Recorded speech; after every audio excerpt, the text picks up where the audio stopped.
Hello dear students, अब अपन बात करने वाले हैं।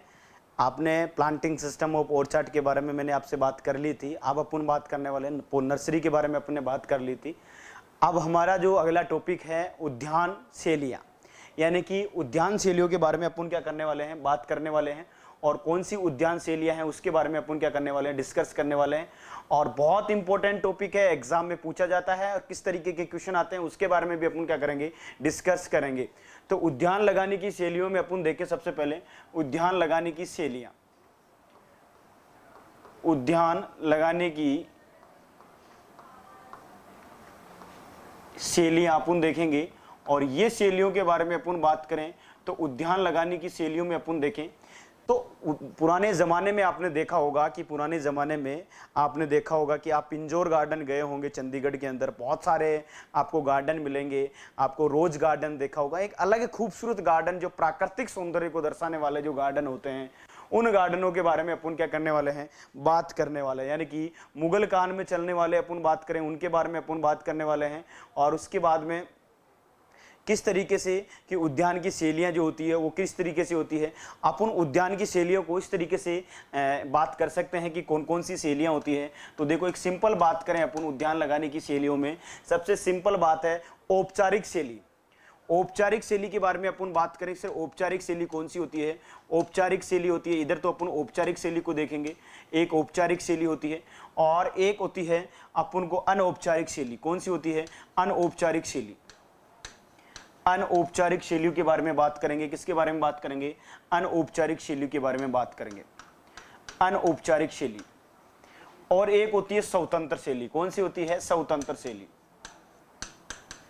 औपचारिक शैली, अनौपचारिक शैली और स्वतंत्र शैली, यानी कि औपचारिक शैली होती है, अनौपचारिक शैली होती है और एक स्वतंत्र शैली होती है।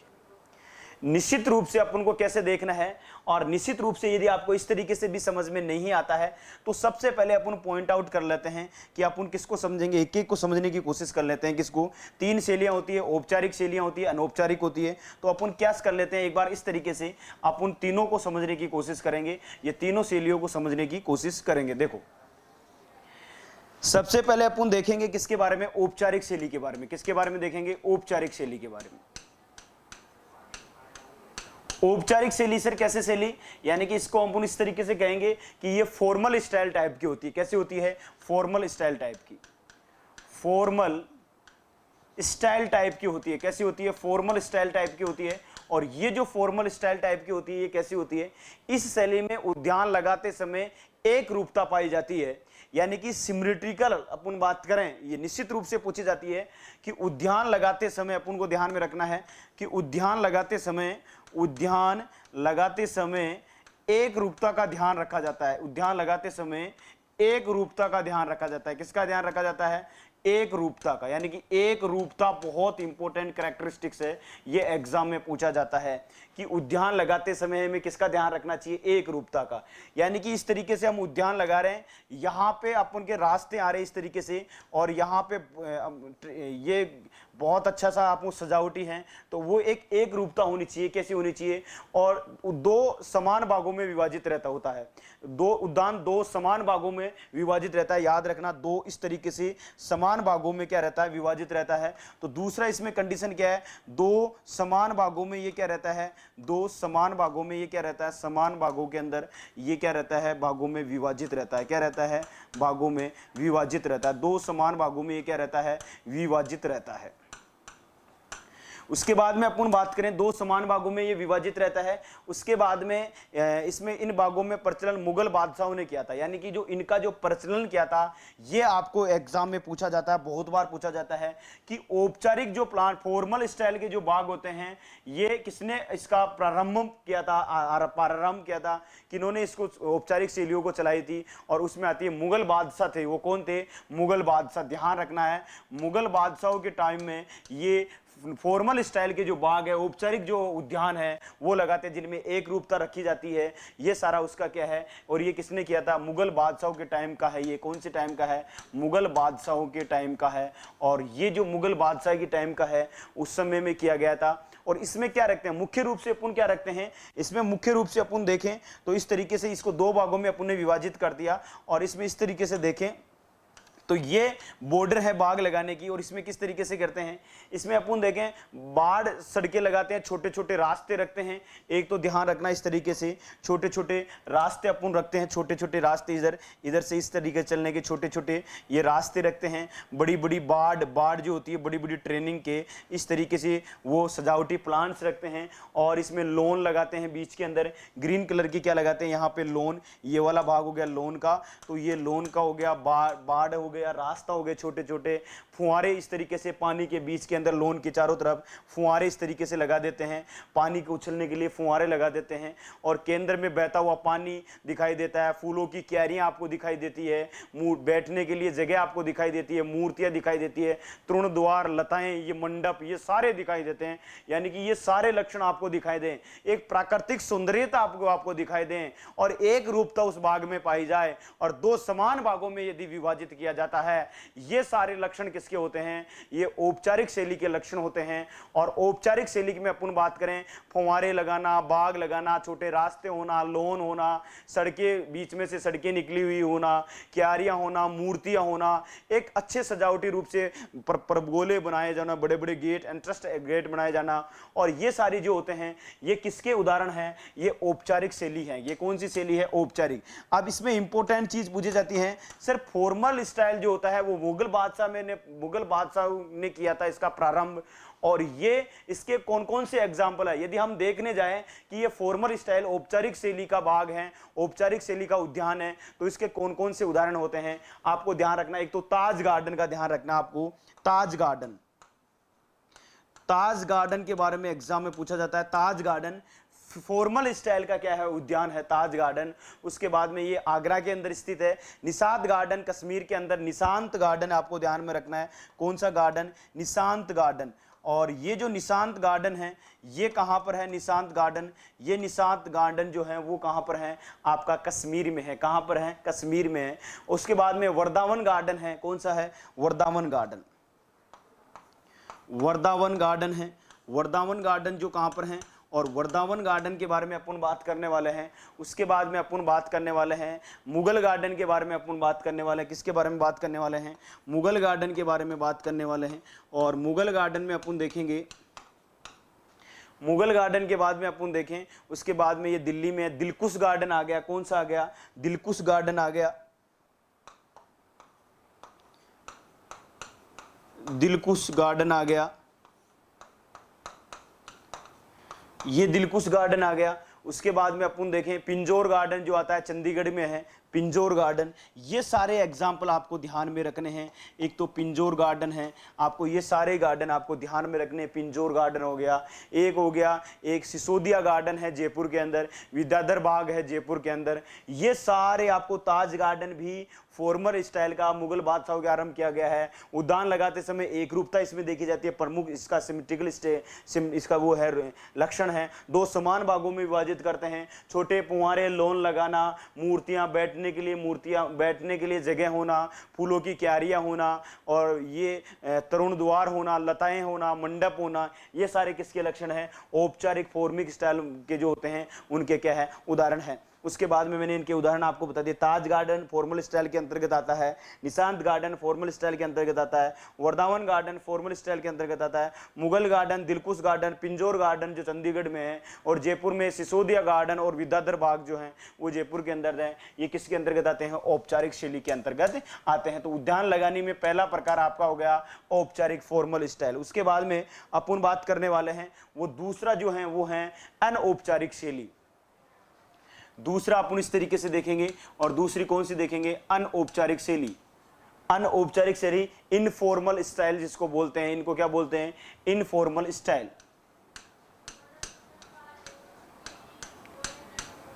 अनौपचारिक शैली बोलते हैं, इसको क्या बोलते हैं, अनौपचारिक शैली। और अनौपचारिक शैली कौन सी होती है, अपन देखेंगे कि अनौपचारिक शैली कौन सी होती है। इसमें देखेंगे अनौपचारिक शैली में अपन देखेंगे इनफॉर्मल स्टाइल बोला जाता है। इसको क्या बोला जाता है, इनफॉर्मल स्टाइल बोला जाता है। ध्यान रखना, इसको क्या बोला जाता है, इसका दूसरा नाम है इनफॉर्मल स्टाइल बोला जाता है। इसको क्या बोला जाता है, इनफॉर्मल स्टाइल बोला जाता है। इनफॉर्मल स्टाइल के बारे में अपन बात करें तो इसमें अपन देखेंगे इस शैली का प्रचलन अंग्रेजों के जमाने हुआ था। ध्यान रखना, इसके लिए एक इंपॉर्टेंट पॉइंट आप याद रखना, इस शैली का जो प्रारंभ है, इस शैली का जो प्रारंभ है, इस शैली का प्रारंभ कब हुआ था? इस शैली का प्रारंभ हुआ था अंग्रेजों के समय। किस समय हुआ था? अंग्रेजों के समय। अंग्रेजों के समय इस शैली का क्या हुआ था? प्रारंभन हुआ था। तो ये आपको पता होना चाहिए कि अनौपचारिक शैली का प्रारंभ कब हुआ था? इस शैली का प्रारंभ अंग्रेजों के समय हुआ था। किस में हुआ था? अंग्रेजों के समय हुआ था। तो ये याद रखना। और इसका मुख्य एग्जाम्पल ध्यान रखना, इसका जो मुख्य इंपोर्टेंट एग्जाम्पल है वो कौन सा है? Japanese garden. कौन सा है? Japanese garden. याद रखना कौन सा गार्डन है? Japanese garden.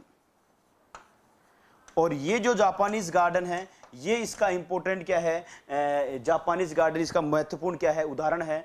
आपको पूछ रहे कि जापानीज गार्डन किसका उदाहरण है, तो आपको बताना है कि ये जो है वो कौन सा है।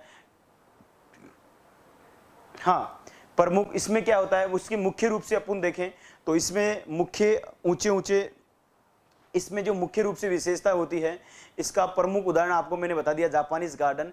और इसमें क्या होती है? टेढ़ी मेढ़ी सड़कें होती हैं। देखो इस तरीके से ये जो बाग होता है, इस बाग के अंदर इस तरीके से टेढ़ी मेढ़ी क्या होती है?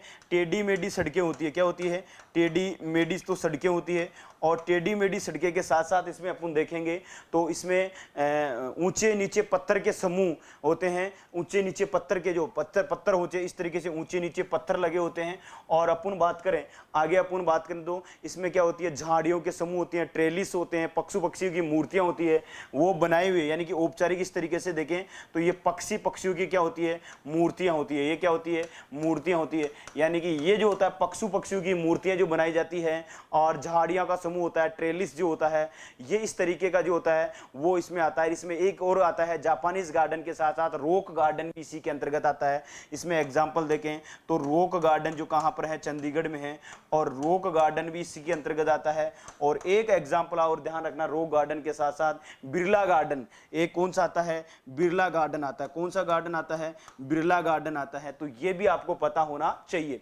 तो इनफॉर्मल स्टाइल के बारे में अपन बात करें तो इसके अंदर आपको ध्यान रखना है, ये अंग्रेजों ने का समय का है। इसमें एक रूपता नहीं रही जाती है, अलग अलग इसमें रूप पाए जाते हैं। और इसमें टेढ़ी मेढ़ी अव्यवस्थित सड़कें पाई जाती है, अव्यवस्थित झाड़ियां पाई जाती है, ट्रेलिस पाई जाती है, पक्षियों की मूर्तियां होती है, जबकि उसमें पक्षियों की मूर्तियां नहीं होती है। तो ये इनका एग्जाम्पल मैंने आपको क्या बता दिया है? इनका एक एग्जाम्पल और बता दिया। देखो जापानीज गार्डन में अपन देखें तो जापानीज जो गार्डन होता है वो जापानीज गार्डन अपन देखें तो यहां पे जापानीज गार्डन देखें, जापानीज जो गार्डन है वो इसका क्या है? एग्जाम्पल है। ध्यान रखना क्या है? एग्जाम्पल है। तो ये बिरला गार्डन, रॉक गार्डन, इसके सारे क्या है? एग्जाम्पल है। तो आपको फॉर्मल गार्डन के बारे में, इनफॉर्मल गार्डन के बारे में आपको बता दिया है। दूसरा है फ्री स्टाइल। दूसरा कौन सा है? फ्री स्टाइल के बारे में अपन बात करने वाले हैं। और तीसरे नंबर का अपन बाग उद्यान की शैलियों में तीसरे नंबर का अपन देखेंगे पॉइंट आउट, और वो है फ्री स्टाइल, यानी कि स्वतंत्र शैली। कौन सी शैली? स्वतंत्र शैली। और स्वतंत्र शैली के अंदर अगर अपन देखने वाले हैं कि सर स्वतंत्र कैसी होती है, यानी कि फॉर्मल और इनफॉर्मल से मिलकर औपचारिक और अनौपचारिक शैलियों का मिश्रण जो होता है, किसका मिश्रण होता है? ये अपन मिश्रण के बारे में बात करें, एक तो फॉर्मल जो गार्डन होता है, फॉर्मल प्लस इनफॉर्मल, फॉर्मल और इनफॉर्मल दोनों का मिश्रण जो होता है, दोनों का मिश्रण जो होता है वो मिश्रण क्या कहलाता है? वो मिश्रण कहलाता है स्वतंत्र शैली अंतर्गत आता है। किसके अंतर्गत आता है? फ्री स्टाइल के अंतर्गत आता है। इसमें सर्वाधिक प्रचलन शहरों में होता है। इसका जो सर्वाधिक प्रचलन होता है, सर्वाधिक प्रचलन के बारे में अपन बात करें, और सर्वाधिक जो प्रचलन होता है वो सर्वाधिक प्रचलन कहाँ पर होता है? सर्वाधिक प्रचलन होता है शहरों में। कहाँ पर होता है? शहरों में, यानी कि सिटी वाले इलाकों में यहाँ पे सर्वाधिक इसका क्या होता है? प्रचलन होता है। और स्वतंत्र शैली उद्यान सीमित क्षेत्रों में लगाया जाता है। आपको पता ध्यान होगा कि ये जो स्वतंत्र शैली है इसके लिए एक इंपॉर्टेंट है कि ये सीमित जगहों पर लगाया जाता है। कहाँ पर लगाया जाता है? सीमित जगहों पर लगाया जाता है। सीमित स्थानों पर ये लगाया जाता है, सीमित जगहों पर ये लगाया जाता है। और तो आपको पता होना चाहिए भारत में इसकी सर्वाधिक प्रचलन होता है। इसका सबसे ज़्यादा जो बाग लगाने का जो सबसे ज़्यादा प्रचलन है वो कहाँ पर है? भारत में इसका सर्वाधिक प्रचलन होता है। भारत में इसका क्या है? इसका क्या है? सर्वाधिक प्रचलन। ध्यान रखना, इसका सर्वाधिक प्रचलन है, ये आपको पता होना चाहिए। भारत में इसका सर्वाधिक क्या है? प्रचलन है। ठीक है, तो ये सारी चीजों के बारे में मैंने आपको बता दिया है। ये मुख्य रूप से कितने प्रकार के होते हैं? ये 3 प्रकार के होते हैं। कितने प्रकार के होते हैं? 3 प्रकार के होते हैं। सर 3 कौन से प्रकार के होते हैं? 3 प्रकार के। आपने देखो भारत में आपने देखा होगा 3 प्रकार के। एक प्राइवेट गार्डन लगाते हैं अपन, किसी शहर में प्राइवेट गार्डन लगाते हैं। दूसरा होते हैं सार्वजनिक पब्लिक गार्डन, जिसमें सारी पब्लिक घूम सकती है, वो गार्डन हो गया, या स्कूल गार्डन हो गया। ये तीनों प्रकार के जो गार्डन होते हैं ये फ्री स्टाइल के अंतर्गत आते हैं, जिसमें दोनों का मिश्रण होता है, औपचारिक और अनौपचारिक दोनों का मिश्रण। और भारत में सबसे ज्यादा प्रचलन हो, राजस्थान में इसका सबसे ज्यादा प्रचलन है, जिसमें औपचारिक के भी कुछ तत्व लिए जाते हैं, अनौपचारिक को कुछ मिश्रण लिया जाता है, और दोनों को मिलाकर। तो ध्यान रखना है इसमें कौन कौन से आते हैं। इसमें जो 3 प्रकार आते हैं वो कौन कौन से आते हैं, एक डिब्बे के अंदर मैं आपको बता रहा हूं इस तरीके से। और उसमें सबसे पहले आता है जैसे पब्लिक गार्डन। पब्लिक गार्डन के बारे में अपन बात करें तो पब्लिक गार्डन भी इसी के अंतर्गत आता है। पब्लिक गार्डन भी इसी के अंतर्गत आता है। दूसरा अपन बात करें तो जो दूसरा आता है वो अपन बात करें पब्लिक गार्डन के बाद में अपन बात करें सार्वजनिक वो निजी प्राइवेट गार्डन। कौन सा आ गया? Private garden. और तीसरे नंबर का जो आ गया वो आ गया स्कूल गार्डन। तो ये जो गार्डन होते हैं ये सारे इसके प्रकार होते हैं। क्या होते हैं? 3 प्रकार के होते हैं। ये तीनों प्रकार मैंने आपको बता दिया है, और इसके अंतर्गत जो सारी चीजें आती है वो मैंने आपको अच्छे से बता दी है। तो इनके मुख्य रूप से कैरेक्टर, जैसे आपने दे दिया निशांत गार्डन कौन सी शैली का उदाहरण है, एग्जाम में कैसे पूछेगा? निशांत गार्डन तो आपको बताया फॉर्मल स्टाइल का है। जापानीज गार्डन कौन से गार्डन का उदाहरण है? और जापानीज टाइम के बाद में अंग्रेजों के टाइम पे बना हुआ है, तो जापानीज गार्डन किसका हो गया? तो जापानीज गार्डन इनफॉर्मल का हो गया। रॉक गार्डन किसका हो गया? इनफॉर्मल का हो गया। और उसके बाद में अपन को पूछ ले कि जो प्राइवेट गार्डन होते हैं, निजी गार्डन होते हैं, वो किसके उदाहरण होते हैं? वो स्वतंत्र शैली के होते हैं। किसके होते हैं? स्वतंत्र शैली के। स्कूल गार्डन किसके अंतर्गत आते हैं? वो स्वतंत्र शैली के अंतर्गत आते हैं। तो उद्यान लगाली की शैलियों के बारे में मैंने आपको बता दिया अच्छे से। उसमें 3 प्रकार मैंने आपको अच्छे से बता दिया। एक तो मैंने आपको बता दिया कि एक तो फॉर्मल, इनफॉर्मल और फ्री स्टाइल प्रकार की, मैंने तीनों प्रकार की आपको क्या कर दी है? बता दी है। अब अपन बात करने वाले हैं आगे जो बात करने वाले हैं वो है उद्यान की विभिन्न क्रियाएं। कौन कौन सी क्रियाएं अपन करेंगे? यानी कि जो अपन ने बाग लगाई या नर्सरी लगाई, और जैसे आपने पौधशाला लगा ली, पौधशाला बाग लगा लिया, ये सारी चीज़ें मैंने आपको स्टेप बाय स्टेप पढ़ा रहा हूँ। या आपने उद्यान लगा ली, उसमें आपको ट्रेनिंग भी करनी है, पशु की आकृतियाँ भी बनानी है, पेड़ पौधों को काटना भी है ना, डिसबडिंग भी करनी है, पुष्पों को आकार भी देना है, विरलीकरण थिनिंग भी करनी है। ये बहुत सारी ऐसी क्रियाएँ होती है जो अपन उद्यानों में, उद्यान हो, पौधशाला हो, या उद्यान बाग हो, या कोई उद्यान की शैलियाँ हो, उनमें कौन कौन सी क्रियाएँ अपनाते हैं, ये भी एग्जाम में क्वेश्चन पूछा जाता है। तो आपको बताना है उद्यान के अंदर अपन बात करें, उद्यान की विभिन्न क्रियाओं के बारे में बात करेंगे। उद्यान की विभिन्न क्रियाएं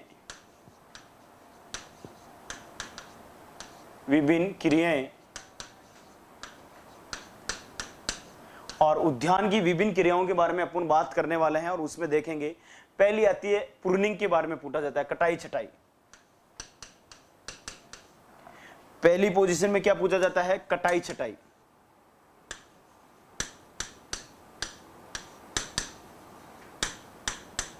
और कटाई छटाई को क्या कहते हैं? प्रूनिंग बोलते हैं। इसको क्या बोलते हैं? प्रूनिंग। कटाई छटाई को क्या बोलते हैं? प्रूनिंग बोलते हैं। अब प्रूनिंग कैसे कहते हैं? पौधे के किसी भी हिस्से को उसका आकार सुधारने के लिए। ये मान लीजिए कोई प्लांट है, ये क्या करते हैं? ये एक प्रतिकूल क्रिया करते हैं। ये कोई प्लांट है और ये बहुत हेवी प्लांट है। क्या है? हेवी प्लांट है। और ये जो प्लांट है यानी कि पौधे के किसी भी हिस्से को उसको आकार सुधारने के लिए, उसके वृद्धि को प्रभावित और अधिक फूल और फल बनने, उत्पादों की गुणवत्ता में वृद्धि करने के उद्देश्य से काटने को प्रूनिंग कहते हैं। यानी कि उसके आकार को सुधारना है। एक पौधा बहुत ज्यादा हेवी हो गया, बहुत बड़ा हो गया, तो इस कंडीशन में उसके इंसेक्ट ज्यादा लगेंगे, कीट ज्यादा लगेंगे, जब उसमें कीट ज्यादा लगेंगे तो इस कंडीशन में उसमें अपन क्या करेंगे, काट छाट करेंगे, कटाई करेंगे, काटेंगे उसको। जैसे अपन ने कोई लिया और इसको काट दिया, इसको काट दिया, और यहां से अनवांटेड भाग जो होता है, अनावश्यक जो भाग होता है, उसको काट के क्या कर दिया, अलग कर दिया, जिससे उसको पोषण पदार्थ भी अच्छे से मिल जाएंगे और उसमें उसकी उत्पादकों की गुणवत्ता यानी कि फूल और फलों की गुणवत्ता में भी क्या होगी, वृद्धि होगी। तो अनावश्यक भागों को, पौधे के अनावश्यक भागों को काटना और इंसेक्ट और कीटों से बचाना और उनको आकार देना तथा फूल से वह फल बनने वाले उत्पादों की गुणवत्ता में वृद्धि करने के उद्देश्य से यदि हम पेड़ को काटेंगे तो उसको अपन क्या कहेंगे, प्रूनिंग या कटाई छटाई करते हैं। तो सभी पौधों में अलग अलग टाइम में, जैसे बेर में अपन ने अप्रैल मई के अंदर प्रूनिंग कर दी, आंवला के अंदर अपन प्रूनिंग कर देते हैं। तो ये प्रूनिंग का जो टाइम होता है, जैसे कि अपन गुलाब के अंदर अपन बात करें तो अक्टूबर दिसंबर के गुलाब में अपन प्रूनिंग करते हैं। तो कटाई छटाई का एक पर्टिकुलर, सभी फल वृक्षों का अलग अलग क्या होता है, समय होता है, और ये वृक्ष पूरे जीवन चक्र में चलती रहती है। हर साल इसमें यानी कि हेवी पौध हो गया तो हर साल इसके जीवन चक्र में कटाई छटाई का काम करता चाहे। तो ये कॉन्सेप्ट आपके क्लियर हो गया है कि कटाई अनवांटेड अनावश्यक पौधों को कीटों से बचाने के लिए, उसकी वृद्धि को प्रभावित हो, इसलिए उसके फूल फल उनके उत्पादों में गुणवत्ता हो, इसलिए उसको हर साल उसमें कटाई का कार्य किया जाता है, काटने का, उसको प्रूनिंग कहते हैं। क्या कहते हैं, जिनमें जैसे कि उदाहरण बात करें तो बेर के अंदर प्रूनिंग का जो समय होता है कटाई छटाई का, एक साल में अपन बात करें तो अप्रैल मई के आसपास अपन बात करें, अप्रैल मई हो गया। उसके बाद में अपन गुलाब के अंदर बात करें तो गुलाब एक फूल है, तो गुलाब के अंदर जो कटाई छटाई का काम होता है वो अक्टूबर दिसंबर के अंदर होता है, कहीं में सितंबर दिसंबर लिखा हुआ है। तो इस तरीके से ये कटाई छटाई और ये जो उद्यानों के विभिन्न जो क्रियाएं होती है, प्रोसेसिंग होती है, पहली आती है कटाई, उसके बाद में एक आती है ट्रेनिंग। ट्रेनिंग के बारे में बी पॉइंट अपन समझने की कोशिश करेंगे। सदाई, इसको क्या बोला जाता है, सदाई बोला जाता है। इसको क्या बोला जाता है, सदाई। सदाई क्या चीज होती है, सदाई के बारे में अपन बात करें तो सदाई क्या चीज होती है, ट्रेनिंग क्या जो चीज होती है, ट्रेनिंग के बारे में अपन देखेंगे। तो ये भी एग्जाम के अंतर्गत अपन देखें तो बहुत इंपॉर्टेंट बात है कि ट्रेनिंग कैसे करते हैं।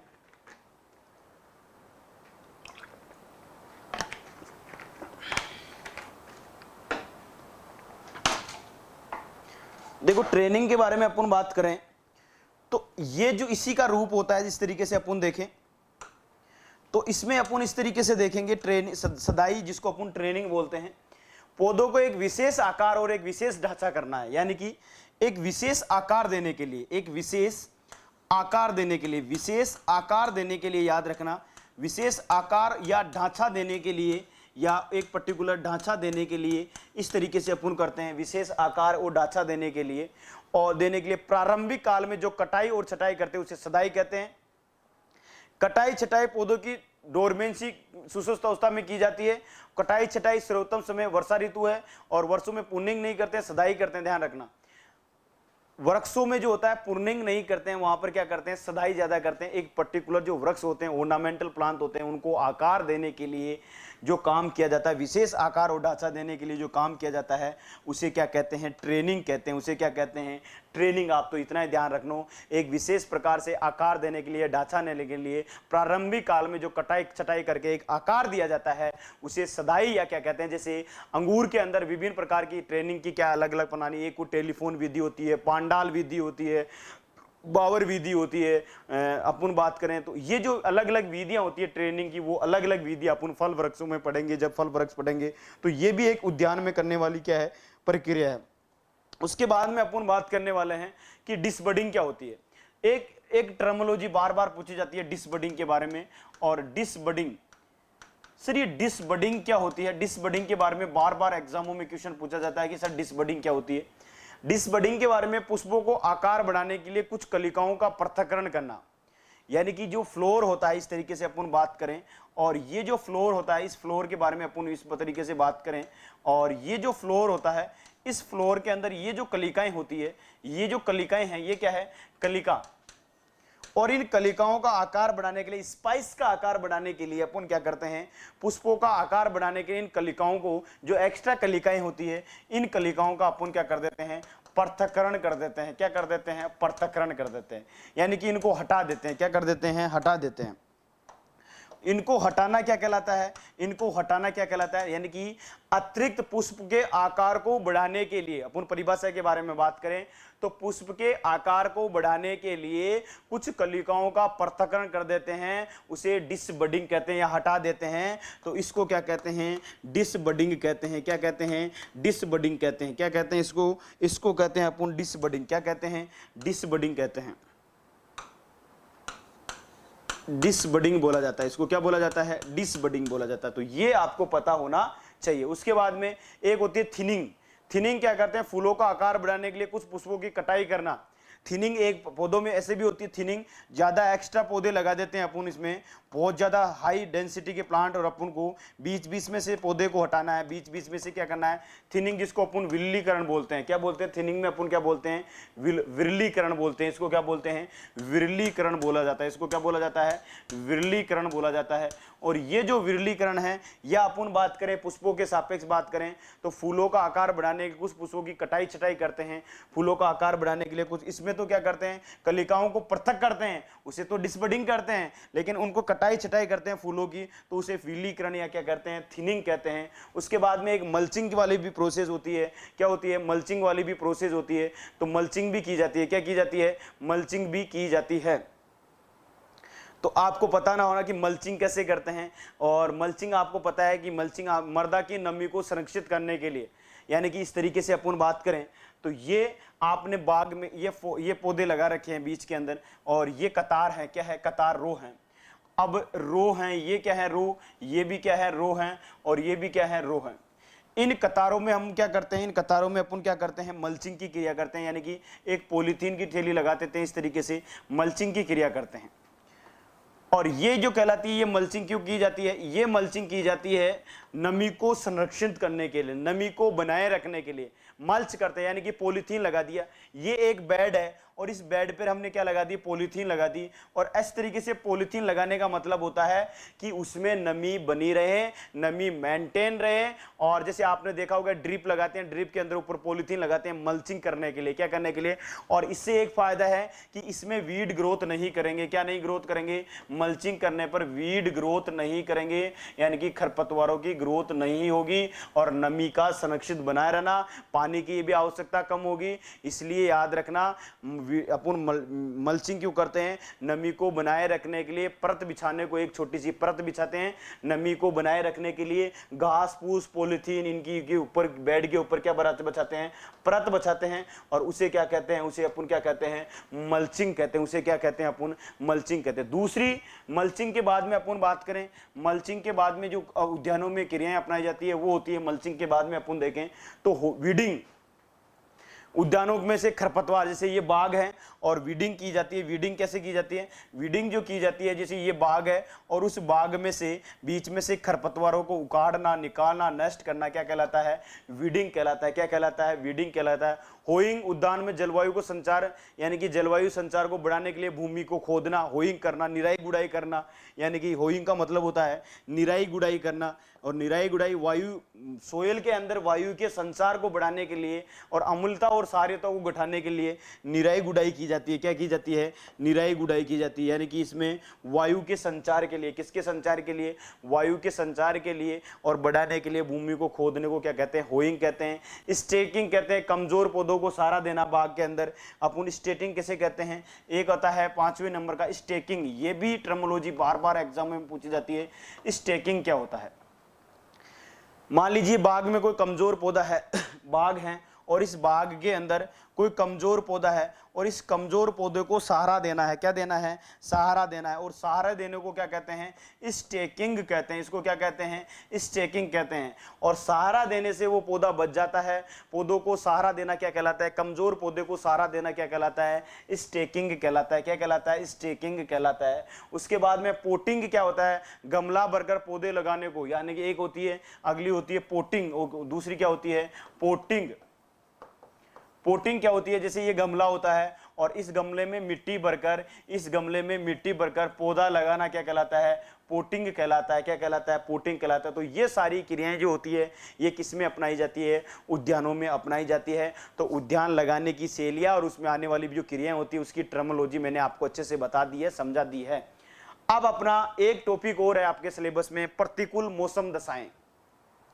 बाग लगाते हैं, नर्सरी लगाते हैं, उद्यान लगाते हैं, तो उसमें प्रतिकूल मौसम की वजह से वहां पर कौन कौन सी कंडीशन उत्पन्न होती है, किस तरीके से अपन बात करने वाले हैं। तो अपन जो इसमें अपन बात करने वाले हैं कि प्रतिकूल दशाएं कौन सी होती है। प्रतिकूल दशाओं के बारे में अपन बात करेंगे कि प्रतिकूल दशाओं में जैसे कि अपन देखेंगे और सिंपल सी बात करेंगे कि प्रतिकूल दशाएं जो होती है वो कौन कौन सी होती है, उसके बारे में अपन बात करने वाले हैं। कि कुछ बार अपन क्या करते हैं, एक सिस्टमेटिक तरीके से अपन देखें तो सिस्टमेटिक तरीके से इस तरीके से देखेंगे कि बाग लगाने में प्रतिकूल दशाएं आ जाती है। प्रतिकूल दशाएं, सर ये प्रतिकूल दशाएं कौन सी होती हैं। अब प्रतिकूल दशाओं को हम इस तरीके से समझने की कोशिश करेंगे, इस तरीके से समझने की कोशिश करेंगे। देखो पहला पॉइंट आता है कि जिस प्रतिकूल दशाएं होती क्या है, सिंपल सी बात करूं, फल वृक्षों की वृद्धि, फल गुणवत्ता और मौसम का प्रत्यक्ष प्रभाव। यानी कि फल जब लग रहा है उस समय मौसम का प्रभाव पड़ रहा है, ओलावृष्टि हो रही है, ओलावृष्टि हो रही है, पाला गिर रहा है, जब फल बन रहा है, पक रहा है, वृद्धि कर रहा है, उस समय पाला पड़ गया तो उस पर प्रतिकूल प्रभाव पड़ेगा ही पड़ेगा, वो नष्ट होने वाला ही है। तो इसे कहते हैं प्रतिकूल दशाएं या प्रतिकूल मौसम। प्रतिकूल दशाएं या मौसम, ध्यान रखना कौन कौन से प्रतिकूल दशाएं होती है और कौन कौन से मौसम होते हैं, उसके बारे में अपन बात करने वाले हैं।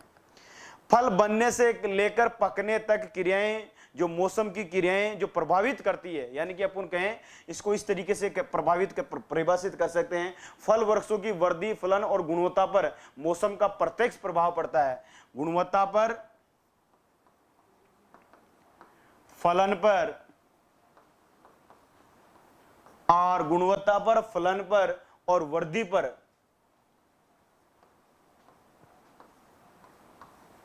मौसम का प्रत्यक्ष प्रभाव पड़ता है। कौन सा प्रभाव पड़ता है? प्रत्यक्ष प्रभाव पड़ता है। ध्यान रखना कौन सा प्रभाव पड़ता है? प्रत्यक्ष प्रभाव पड़ता है। अब हम किस तरीके से इसको समझेंगे, जैसे कम तापमान होना, जैसे कि उदाहरण के रूप में अपन देखें, उदाहरण के रूप में अपन देखें कम तापमान का होना, कम तापमान का होना। दूसरा अपन बात करें कि जैसे कि ज्यादा तेज हवाएं होना, ज्यादा तेज हवाएं होना। उसके बाद में अपन बात करें तूफान होना, ओलावृष्टि होना, अतिवृष्टि होना, ये सारी प्रतिकूल दशाएं हैं, मौसम की दशाएं हैं जो मुख्य रूप पर किस पर प्रभाव डालती है, इस पर प्रभाव डालती है। अब अपन देखें कि प्रतिकूल दशाओं में सबसे पहले अपन देखेंगे कि पाला किस तरीके से प्रभावित करता है। पहला अपन देखेंगे, पहला पॉइंट इस तरीके से पाला पढ़ेंगे। पहला पॉइंट प्रतिकूल दशाओं में अपन क्या देखेंगे? पाला, और इसको यहां समझने की कोशिश करेंगे। दूसरा पॉइंट अपन देखने वाले हैं, और जो दूसरा पॉइंट है वो कौन सा है अपन देखेंगे। दूसरा पॉइंट अपन देखेंगे वो देखेंगे कि सर्वाधिक प्रभाव किस तरीके से पड़ता है और किस तरीके से अपन क्या कर सकते हैं, इसका निवारण कर सकते हैं। गर्म हवाएं, लू, अतिवृष्टि, गर्म हवाएं,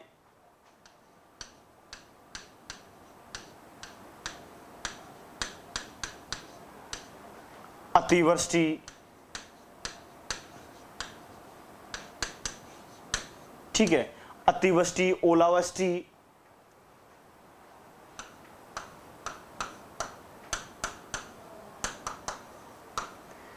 इन सारी चीजों को अपन क्या करेंगे, समझने की कोशिश करेंगे। अतिवृष्टि हो गई, ओलावृष्टि हो गई, ये जो है अनावृष्टि हो गई और आंधी तूफान हो गया, ये सारी चीजों के बारे में अपन क्या करेंगे, समझने की कोशिश करेंगे। एक हो गया आंधी तूफान,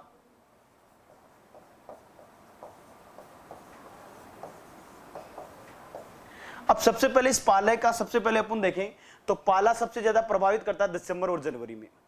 दिसंबर और जनवरी के आसपास अपन देखेंगे, दिसंबर और जनवरी में अपन देखेंगे कि उस समय 0 सेंटीग्रेड टेम्परेचर हो जाता है। कभी कभी तो दिसंबर के अंत में और जनवरी में टेम्परेचर कितना हो जाता है, वायुमंडल का तापमान 0 सेंटीग्रेड से नीचे या चला जाता है, तो उस समय बर्फ की पतली परत 0 सेंटीग्रेड से कम हो जाता है, टेम्परेचर वायुमंडल का कम हो जाता है, हो जाता है तो वायुमंडल में एक जो नीचे होती है पृथ्वी पर, उस पृथ्वी की सबसे व्हाइट व्हाइट कलर की एक सरफेस बनती है और उस सरफेस को अपन पाला बोलते हैं। उसको क्या बोलते हैं? पाला। जो पौधों पर आकर भी क्या हो जाता है, कोमल कोमल चौड़ी पत्तियां होती है, वृक्ष होते हैं, उन पर आकर ये क्या हो जाता है, गिर जाता है। और सबसे ज्यादा पाला प्रभावित करता है एक तो पपीता को, ध्यान रखना कौन सी को करता है, पपीता को, एक याद रखना पपीता, और दूसरा केला और टमाटर, केला और टोमेटो, इनको सबसे ज्यादा क्या करता है, इनफ्लक्स को सबसे ज्यादा क्या करता है, पाला प्रभावित करता है। सर किस तरीके से बचाव करना चाहिए? सिंचाई कर देनी चाहिए उस समय, आपको धुआं कर देनी चाहिए, टाटियां बांधकर गंधक यानी कि अपन पाले से बचाव के लिए जो H2SO4 है 0.1% का छिड़काव करके भी कर सकते हैं, विद्युत हीटर का प्रयोग करके भी लगा सकते हैं। तो दिसंबर और जनवरी में सर्वाधिक पाला पड़ता है। उस समय वातावरण का टेम्परेचर 0 सेंटीग्रेड से कम हो जाता है, जिससे पृथ्वी पर एक छोटी परत बनती है और उसे पाला कहते हैं। और पाला सर्वाधिक रूप से केला, पपीता और टमाटर को प्रभावित करता है, सब्जियों में हो चाहे फलों में हो, केला और पपीता को। और इस तरीके से सर इसका बचाव, यदि आपको पता है कि दिसंबर इस समय अपन को सर्दी पड़ने वाली है, पाला पड़ने वाला है, तो उस समय अपने खेत में क्या कर सकते हो, धुआं कर सकते हो, उस समय टाटियां बांध कर सकते हो, गंधक का आपका H2SO4 का छिड़काव कर सकते हो।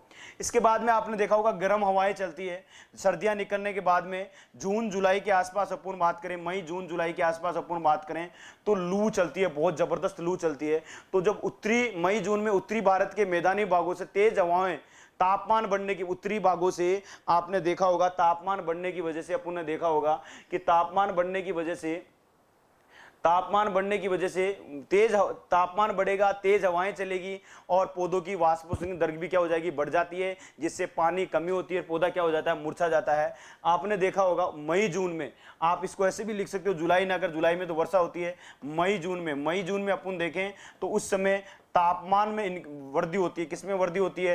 तापमान में वृद्धि होती है। और तापमान में वृद्धि के साथ साथ अपन देखें तापमान में वृद्धि हुई, और तापमान में वृद्धि होने की वजह से वहां पर अपन देखेंगे मई उत्तरी मैदानी भागों से जैसे ही वृद्धि होगी, वाष्पोत्सर्जन की, पौधों से वाष्पोत्सर्जन की गति तेज होगी, जिससे पानी की कमी आएगी और पौधा क्या हो जाएगा, मुरझा जाएगा। इसलिए वहां पर वायु विरोधी वृक्ष लगा सकते हो। गर्म हवाएं दिशा में जाती है, पश्चिमी दिशा में, उसमें टाटियां, गर्म हवाएं पश्चिमी दिशा से आती है। कौन सी दिशा से आती है?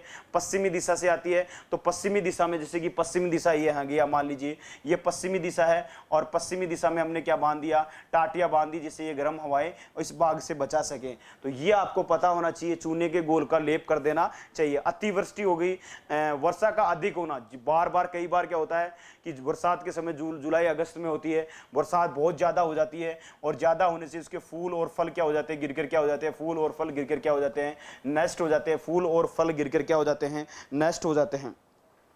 फूल और फल गिरकर क्या हो जाते हैं, नष्ट हो जाते हैं। तो उसे क्या कहते हैं अपन, अतिवृष्टि कहते हैं। उसे क्या कहते हैं अपन, अतिवृष्टि कहते हैं। तो ये आपको पता होना चाहिए कि बरसात ज्यादा हो गई, बरसात का टाइम ज्यादा हो गया, तो इस समय फूल और ये गिर ओलावृष्टि आपको पता है, देखा होगा आपने, ओलावृष्टि देखा होगा कि पानी जब बरसात होती है, उन बूंदों के रूप में ही आपको देखा होगा एक छोटे छोटे पत्थर के आकार के व्हाइट कलर के जो ओला होते हैं वो गिरने लग जाते हैं, जिससे खड़ी फसल भी क्या हो जाती है, नष्ट हो जाती है। और वो भी एक प्रकार से प्रतिकूल दशाओं के अंतर्गत ही आती है। कैसी आती है? प्रतिकूल दशाओं के अंतर्गत ही आती है। तो ओलावृष्टि अपन बात करें, तो ओलावृष्टि के बारे में अपन बात करें तो ये भी एक प्रकार से प्रतिकूल दशाओं में आती है। और एक आंधी तूफान अपन बात करें तो आंधी तूफान, तेज हवाएं, तेज गति से क्या चल रही है, तेज गति से हवाएं चल रही है। और इस कंडीशन में अपन देखें तो उस समय अपन को क्या करनी चाहिए, जैसे आंधी तूफान चल रहा है तो उस समय शाखाएं टूट जाती है पेड़ की, फूल जड़ जाते हैं, परागकण की प्रक्रिया में सहयोगी कीटों की क्या हो जाती है, मृत्यु विधियां प्रभावित होती है,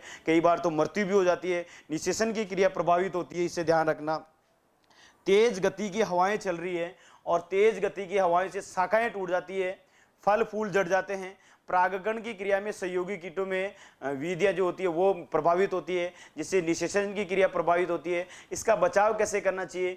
चारों ओर वायु रोधी वृक्ष लगा देने चाहिए। चारों तरफ क्या लगा देने चाहिए? वायु रोधी वृक्ष लगा देने चाहिए। ऊंची दीवारें लगानी चाहिए। कोमल तने और वाले जैसे पपीता, केलास का सहारा देना चाहिए। कोमल जो तने होते हैं, और पौधों की कटाई छटाई करनी चाहिए। पौधों की क्या करनी चाहिए? कटाई छटाई करनी चाहिए। तो ये जो सारी कंडीशन है ये अपन को क्या करनी चाहिए? अपनानी चाहिए। तो इस तरीके से मैंने आपको आज की क्लास में उद्यान की शैलियाँ और आपको मैंने क्या बताया, प्रतिकूल मौसम दशाएं आपको बता दिया। मैंने आपको उद्यान की शैलियाँ आपको बता दी और प्रतिकूल मौसम की दशाएं आज की क्लास के अंदर बता दी है। तो निश्चित रूप से आपको समझ में आ गया होगा।